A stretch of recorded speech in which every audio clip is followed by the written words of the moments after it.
Magandang araw. So, it's me, Rosemary again.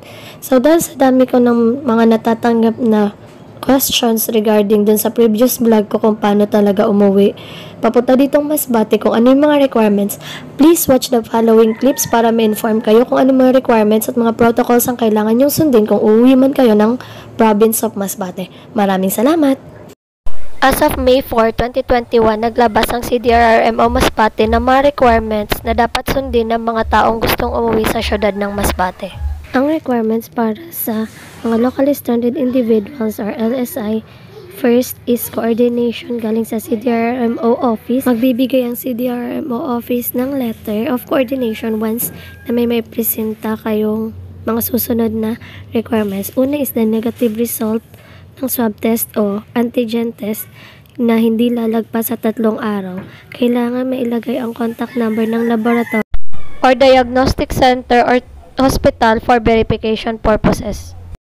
So, letter B na kailangan is barangay certification galing sa lugar kung saan kayo manggagaling or point of origin na hindi kayo under sa ECQ or MECQ or walang probable suspected case na minomonitor sa inyong barangay. Ang pangalawa sa mga requirements is kung wala kayong negative result ng RT-PCR o antigen test, may option po kayong magpa-test dito sa Magallanes Coliseum.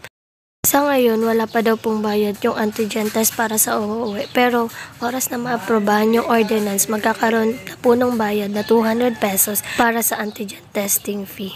3. Para sa mga LSI na manggagaling sa Port of Katayngan or Aroroy, kailangan magdala talaga kayo ng negative result ng RT-PCR. Mas sa mga turista na magbabakasyon sa City of Masbate, ang susundin nilang protocol or requirements ay ang mga nasa LSI or ang mga locally stranded individual. Mga government appors o authorized person outside residence, ang mga requirements na kakailangan ninyo ay sinusunod ng City of Masbate ang National IATF Resolution 101 kung saan kailangan i-present ng mga government appor ang mga sumusunod: travel order from the agency, travel itinerary, at ID from the agency.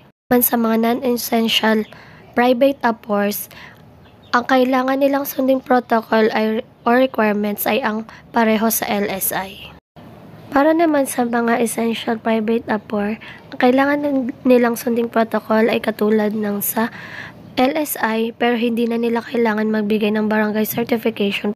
Para sa mga returning patients, kailangan sundin din nila ang protocol ng sa LSI except for the barangay certification from the point of origin at kasama din ang kanilang medical documents. Reminder, bago umuwi papuntang City of Masbate, kailangan nyo talaga makipag-coordinate sa inyong CDRRMO office. Page ng City Government of Masbate ay naglabas ng mga question na laging tinatanong. So, ito yung mga susunod. Ito yung top 5. First question is, magka-quarantine pa ba pagdating ng City of Masbate? The answer is depende. Depende kung may dala kang negative result ng RT-PCR or antigen, pwede ka nang umuwi. Pero kung hindi, kailangan mo munang magpa-test sa Magallanes Coliseum. If negative ka na doon sa antigen na ginawa sa Magallanes Coliseum, pwede ka nang umuwi. Pero if nag-positive ka, you will be isolated and sa mga quarantine facility or isolation facility para sa RT-PCR testing. Makakauwi ba yung mga galing sa NCR plus bubble or ECQ or MECQ area? The answer is no, hindi pwede.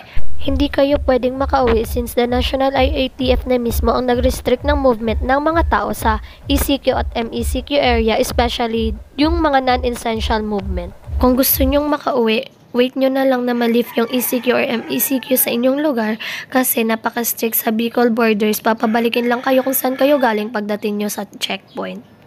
Kung galing ba sa isla ng Tikaw at Borias, kailangan pa ba kumuha ng mga requirements? The answer is no.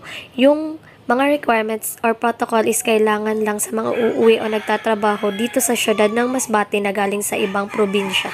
Question from the City of Masbate page, kung uuwi daw po ba sa ibang munisipyo, kailangan pang sumunod sa protocol ng City of Masbate? The answer is kailangan mo talaga makipag-coordinate sa lugar kung sa uuwi dahil ang mga sinabing requirements is most commonly para lang talaga sa mga City of Masbate na uuwi galing ibang lugar. Ano ang requirements kung lalabas ng Masbate? So, yung requirements is nakadepende talaga sa lugar kung saan kayo pupunta.